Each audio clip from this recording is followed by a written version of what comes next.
Четврток, 9 април, убаво пролетно попладне, резервирано за уште едно издание за нова скопска приказна и нова скопска тема. Овој пат, почитувани гледачи, за малку повеќе за изгледот на главниот град, колку денес живееме во модерно Скопје. Повеќе од 60 години од катастрофалниот земјотрес, што се промени од тогаш па се досега, во каква линија се движат работите.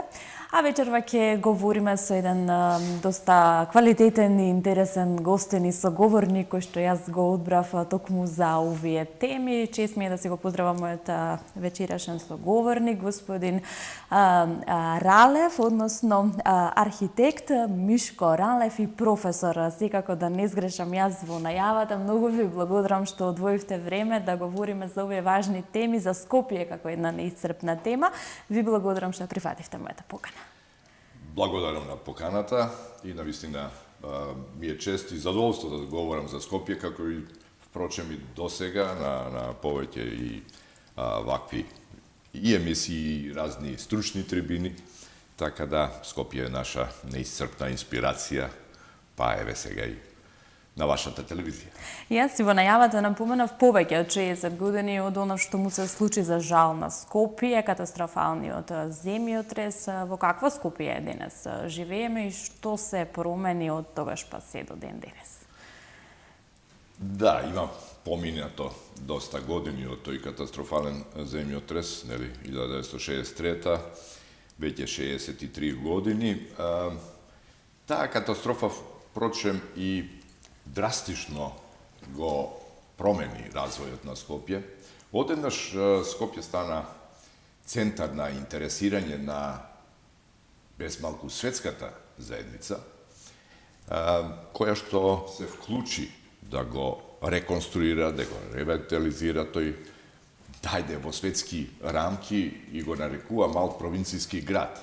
Но многу значајно беше тоа. Од тогаш Скопје наеднаш стана и тогаш беше републички центар, а веќе 30 на години ми живееме како во Скопје како државен, односно главен град на една самостојна држава.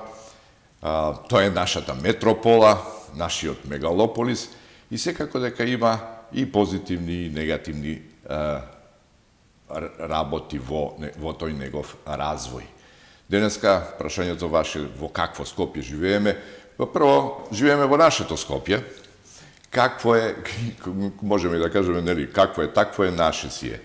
Но, ете, има поминато низ неколку премрежја, тој сега се гради, се надоградува и сакаме да живееме во модерно Скопје, но може би некои критериуми од тоа што е модерен град и што би требало да биде модерно Скопје, некако ги изгубивме попат, па сега се обидуваме некако да ги собереме и да се некако престроиме, па да видиме каде ќе одиме.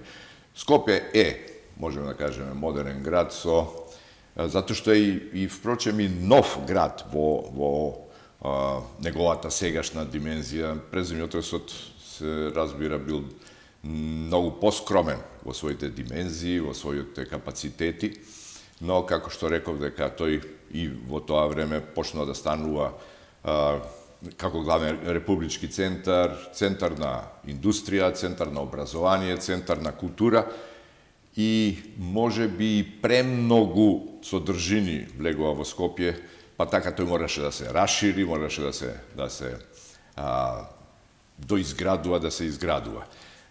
Секако тоа си носи проблеми денеска. Можеме да кажеме дека да, ги живееме тие проблеми на една метропола со една нели ностоп некоја изградба, потоа нешто касниме со развојот на сообраќајот, на јавниот сообраќај и тоа нешто придонесува да се чувствуваме можеби малце и стресни и нервозни.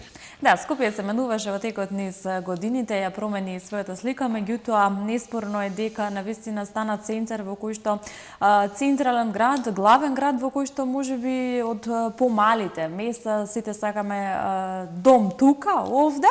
Зошто е тоа така?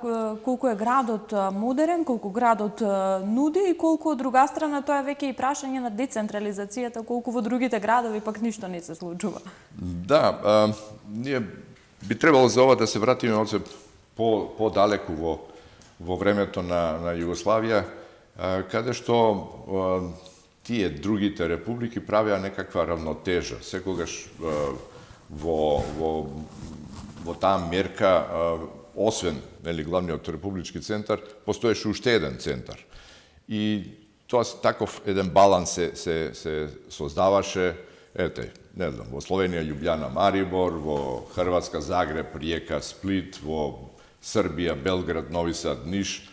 Ние требаше тука и Битола да биде таа контратежа на Скопје, но некако тоа го запоставивме и одеднаш Скопје стана единствен центар, каде што сакале или не ќеле и сите текови водат во Скопје, затоа велам и тој е и денеска индустријски центар, културен центар, образовен центар, така да сите тие државни, да ги наречеме, институции се во Скопје и нормално е дека од целата република ќе се слеваат луѓето тука да бидат. Потоа, некои обиди за децентрализација не беа успешни и затоа, како што велите вие, секој сака или постојано или повремено да борави во Скопје, за да биде во центарот на она што го интересира, дали е тоа бизнис, а секако бизнисот е најбитен, или,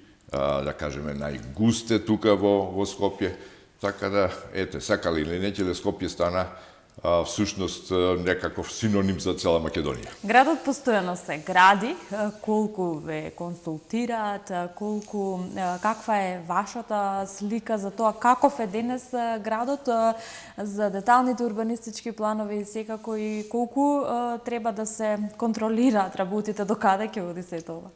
Да, видите, всушност од едната страна е експертската јавност и оние што ги создаваат и плановите и потоа и проектите, од друга страна е политиката, всушност која го креира амбиентот во која што ние како стручњаци работиме и секако каде што граѓаните живеат. И сега, тука се става прашањето, односно се наметнува прашањето, каде е тој баланс помеѓу желбата на политиката, бизнисот, каде е струката, за да, ова што го кажувате, биде Скопје модерен град, али во една позитивна смисла модерен, кој што ќе ги задоволува потребите на јавноста, на општествената заедница. Така што, некаде во некои претходни времиња, таа равнотежа постоеше многу повеќе. Експертската мисла се почитуваше, но тоа е сега, ако го збориме од некаква, да речеме, аспект на политикологија, сепак во тоа време, во тој друг еден политички систем, земјиштето, односно, беше државно и тогаш е многу полесно да се воспостават одредени практики, урбанистички практики, така да неколку стално го споменуваме и Кензо Танге, тој рекол, вика, најдобро е кога се работи во некако социјалистички систем, кога нема приватна собственост, но сепак се променија времињата, дојдовме до таа приватна собственост, каде што сега се внимава. Сега од друга страна мораме да внимаваме на собственоста, мораме да внимаваме. И сега, тоа од една страна е добро во развојот на бизнисот, но од друга страна па повлекува одредени проблеми и ние како стручњаци треба да бидеме внимателни. И она што денеска го имаме, тоа е една поголема згустнатост, поголема густина и во градба, и во население, кое што од тука произлегува. Сега, колку политиката, бизнисот ја слуша струката, тоа е секако прашање кое што кое што всушност се наметно и кое го дискутираме.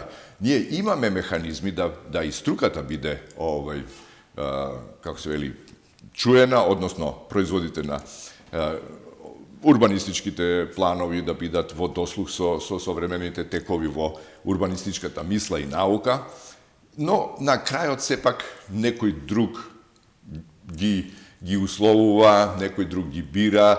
Сега тоа го викаме ние демократија. Така, повеќе градби значат помалку зеленило. Од друга страна, граѓаните се жалат постојано, меѓутоа пак продажбата на станови се зголемува и покрај зголемените цени на становите.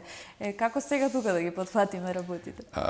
Ајде сега од аспект на зеленило. Затоа велам дека политиката, какви се тие политички одлуки, тоа директно влијае во извршувањето на нашата струка, односно во планирањето.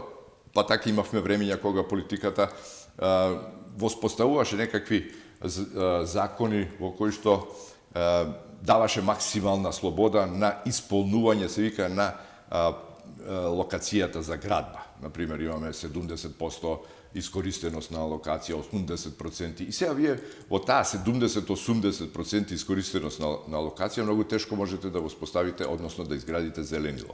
Па потоа имаше разни законски недоследности. Еден закон дефинира што е тоа урбано зеленило, што е тоа градско зеленило, па какво е зеленилото, па што се смета за зеленило, некој велеше, односно зборувавме и пишувавме дека и дури и зеленилото на кровот е зеленило. За да сега во некои последни години се обидеме да ги унифицираме тие поими. Што е зеленило? Значи зеленило е она што под слојот на земја, хумус, нема градба. Значи да може да растат, односно да се садат високостеблести. Тоа е правото зеленило. Жардинјера или, не знам, некаква зелен кров врз нешто, врз гаража или врз зграда, тоа не е правото зеленило.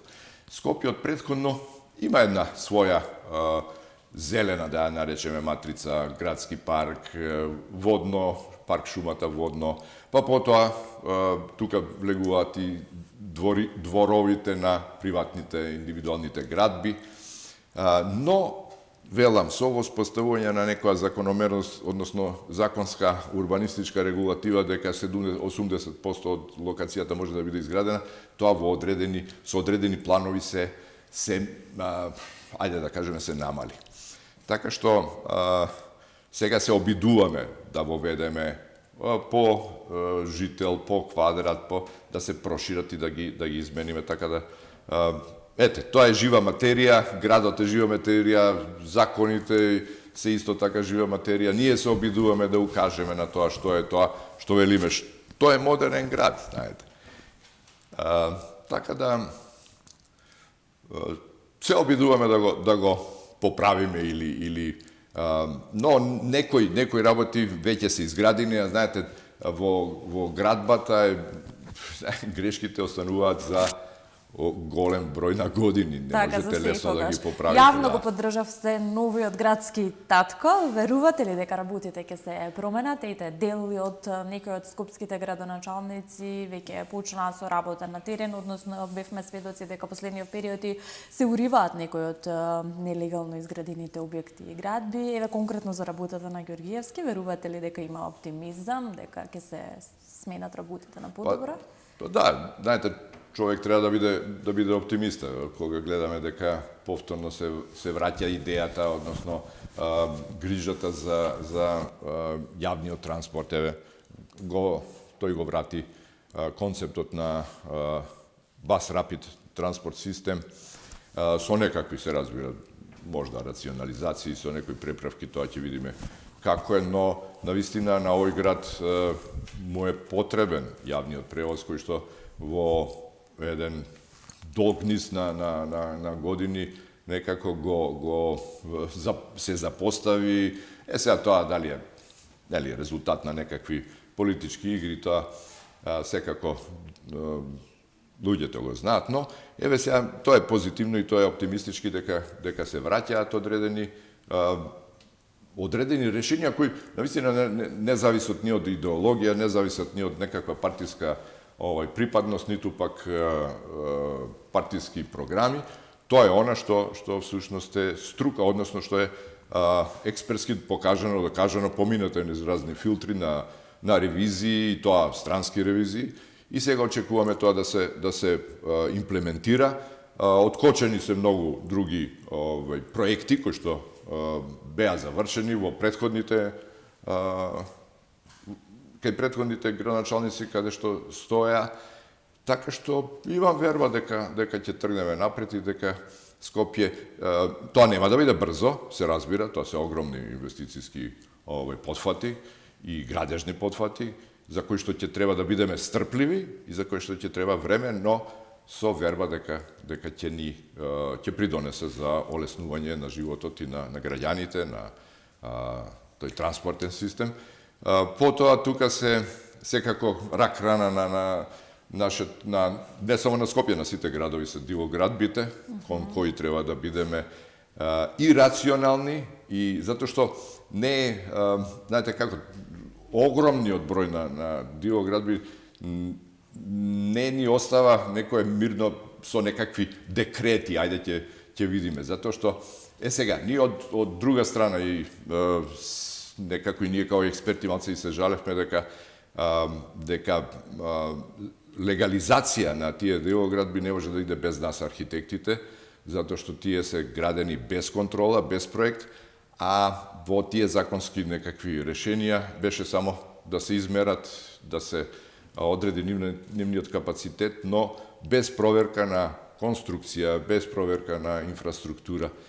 Така да тоа е исто една од големите проблеми кои што со текот на време би требало да се разреши, но и да им се даде дознаење на сите граѓани дека треба да свесно да живееме во овој град со една комунална дисциплина, дека дивоградбата не е решение, но тука сега треба паралелно и службите да бидат поефикасни, да се носат детални урбанистички планови, да се даваат одобренија за градба, затоа што знаете како луѓето се нестрпливи, таа административна закоченост ги оневозможува да добијат стан, да добијат простор во кој што ќе се работи, во кој што ќе се живе, така да не е лесен тој проблем. И сега луѓето се одлучуваат да пристапат кон еден таков чин на дивоградење, затоа што едноставно институциите потврдиле во своите обврска на локална самоуправа, на секоја локална да донесува урбанистички планови, детални, градот го носи генералниот урбанистички план, но локалните самоуправи ги носат деталните урбанистички планови со кои всушност директно се поврзани со животот на луѓето. Се развива ли денес Скопје плански и може ли да се развива плански? Јас велам дека секогаш плански, во голем дел плански се развива, но ако критикуваме, тогаш можеме да ги критикуваме плановите, затоа што се разбира, кај нас има легислатива, она што го збориме. Значи, легислативата е ГУП, па ДУПО да биде усогласен со ГУПот. Сега, во прашањето би било, дали тие планови се ајде да речеме, добри, дали се по стручните принципи, по регулатива, по нормативи и стандарди, затоа што се приметува дека некако ни бегаат тие планови, дека повеќе ги задоволуваат интересите на бизнис заедницата отколку на јавноста, отколку на граѓанинот. Една преголема густина, можам ја така да критикувам, непотребно одење во висина и токму она што го кажав и претходно, затоа што денеска ние она што го гледаме пред нас, всушност се градби кои што се градени пред неколку години, а кои што се производ на некои претходни планови, за кои што зборува дека 80-70%, 80% од изграденост на локација. И ние денеска ги живееме тие можеби да речеме лоши планови. Сега, ние сега што ги создаваме тие, ќе ги видиме во реализација кроз можеби 10-15 години. Но она што ние сега гледаме, тоа е резултат на некакви стари предходни планови. Покрај новите градби и се ново што се гради во градот, колку внимание се посветува и колку се одржуваат старите култни објекти во Скопје и колку треба да се посвети токму на нив сега еве новата локална власт можеби?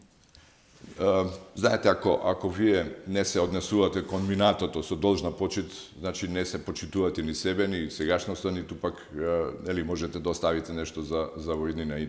И тоа е секогаш така, дали е тоа односот према материјалното културно добро или кон други културни добра.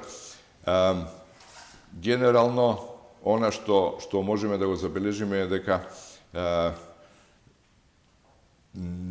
некако не се однесуваме добро кон една наша значајна историја, а тоа е историјата на модерното Скопје, односно на постземјотресното Скопје.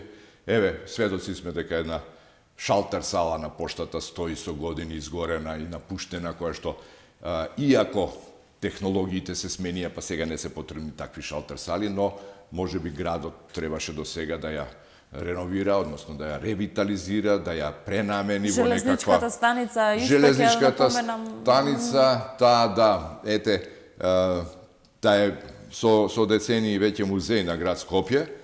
Околу неа се изгради еден огромен комплекс на Дајмонд, на Лимак, но ја очекував дека ние нешто можеме од тоа да добиеме, па да ги условиме да ни ја ревитализираат. И таа стои, ајде да речеме, празна, има еден, тој се вика Кубус 1, тоа е најголемиот дел кој што е шуплив внатре и кој што всушност останува неискористен.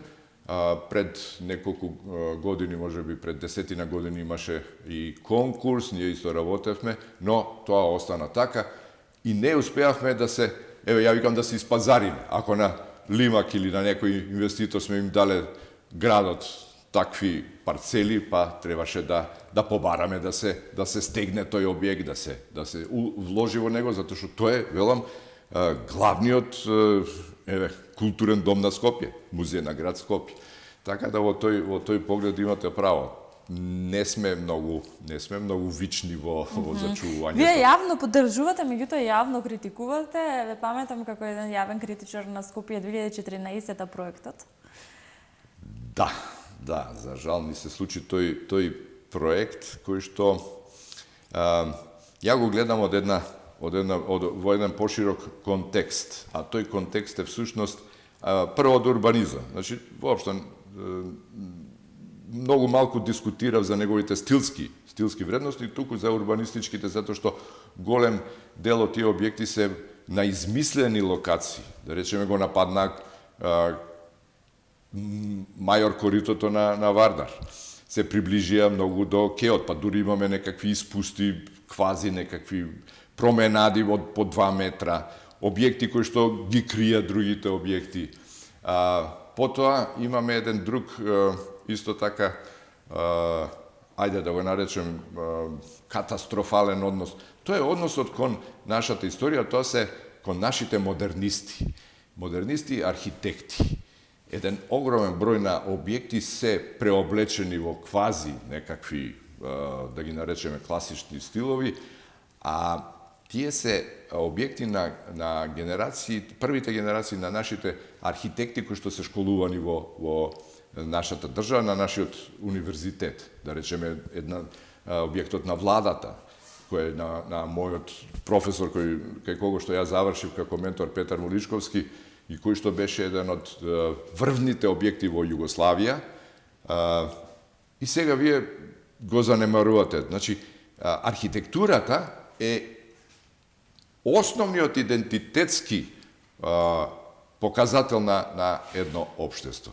И сега, значи, таквите објекти кои што се производ на ваши стручњаци, на наши стручњаци, кои што биле во тоа време на исто рамниште со светската архитектура, ние се играме, ајде да речем, играчки, квази некоја архитектура се прави, така да навистина е бедно да тој во еден контекст кажав, тоа е исто како да речеме да ги прецртате сликите на Петар Мазев, на Кондовски, вие сакате, не ви се свиѓа, не знам, последниот пристап на Мазев, па сега да додадете некоја слика во неговата слика. Тоа е исто со архитектурата. Не смеете вие да се дозволите такво нешто. Да, тука има дебата за дел од експертите, или како и да кажеме, тоа е модерен дел од Скопје, дел кој што го посетуваат странците, кои што го сакаат, колку е тоа Скопје. Не знам кој е вашиот став, меѓутоа од сето на кој што Има една работа дека ние кога зборуваме за одредени објекти и кога ги прикажуваме низ некаков историска перспектива, зборуваме за историјата, за тоа кој го создал, во кое време се создадени, кој е архитектот, под чие влијание бил, кој бил инвеститор, како. И тоа е, секој објект носи некаква приказна. Да, знаете сега, како? оваа приказна, овие објекти не носат никаква приказна. Тоа е, тие објекти, како велам јас, се сеќаваат на периоди кои никогаш не постоеле. Овде, кај нас. Значи, тоа е тотално измислено. Тие дури и во својата форма. Да, меѓутоа вие можеби од професионална деформација ја гледате големата слика, меѓутоа јас верувам дека на граѓаните им била потребна некоја промена кон модернизација на градот, па затоа го чувствуваат тој дел и и за поубав и помодерен таму.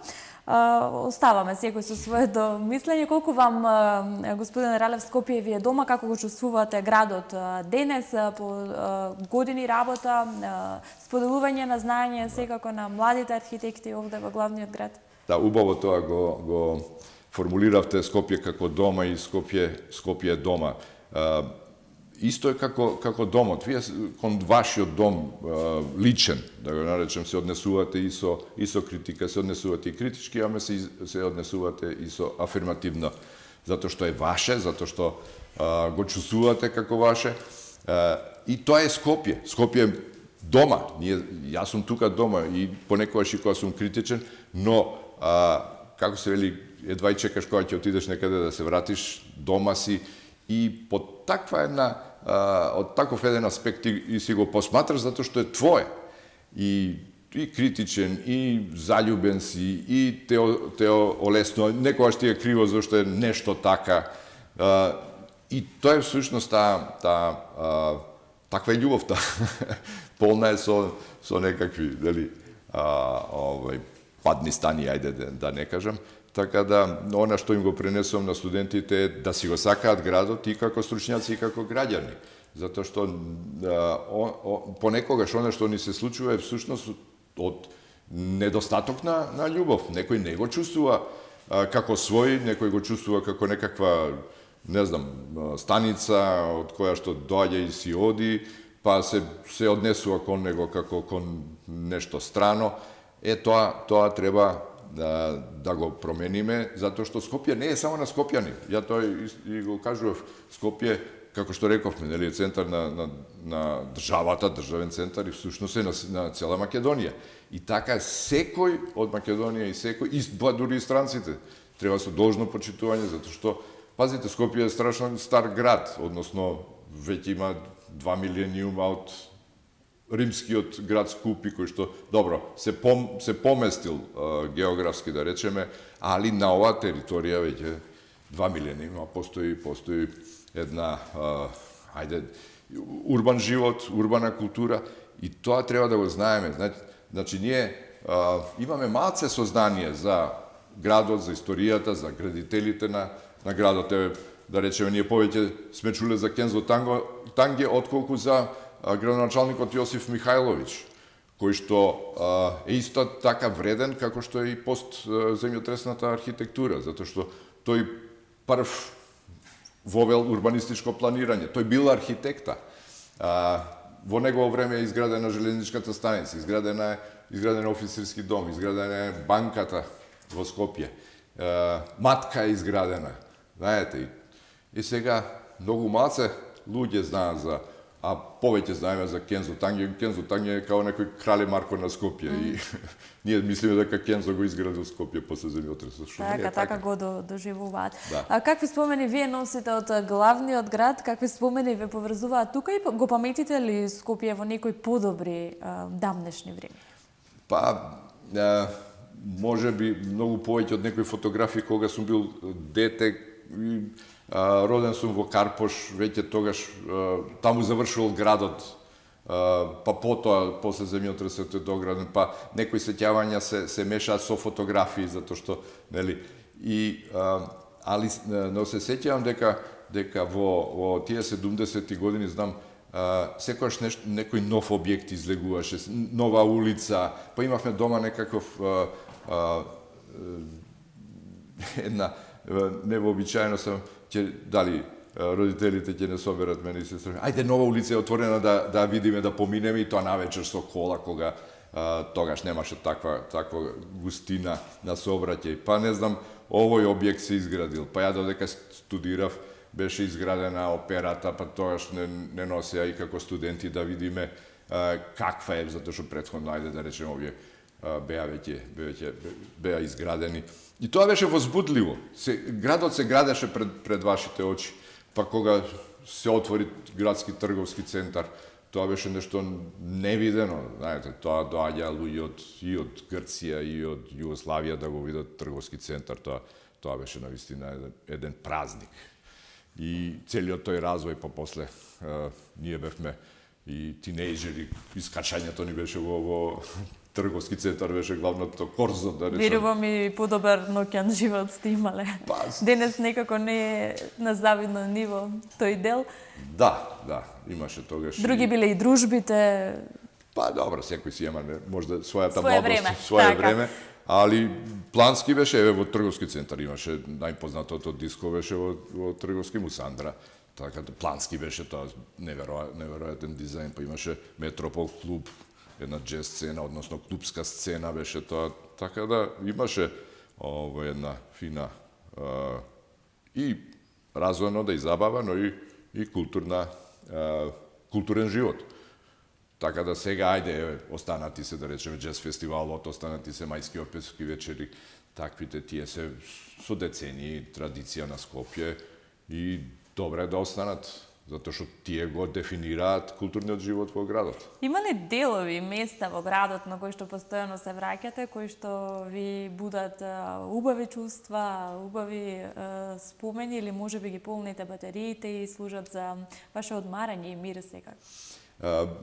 Мене ме фасцинираше порано и пред да студирам архитектура и потоа кога студирав архитектура, нели, тој дел за мене беше тоа старо Скопје, Девар, Мало, Буњаковец, па некако и пешки, да речем, или со велосипед. Па потоа модерно Скопје, велам, градскиот трговски центар низ него. Еве и ден денеска, иако немам, и не нуди трговскиот центар, веќе тоа што го нудеше кога беше создаден, сега се овие молови, амерички молови повредни. Но сепак ме привлекува да прошетам, јас се одушевувам на таа архитектура, па и на некои странски архитекти или гости им ја објаснувам, затоа што се изветви градскиот район, не е толку сјаен како моловите, ама ако се загледате во неговата структура, во неговата просторност, он е феноменален. Можда има патина една која што треба да се зачисти, ама тешко нешто го чистиме.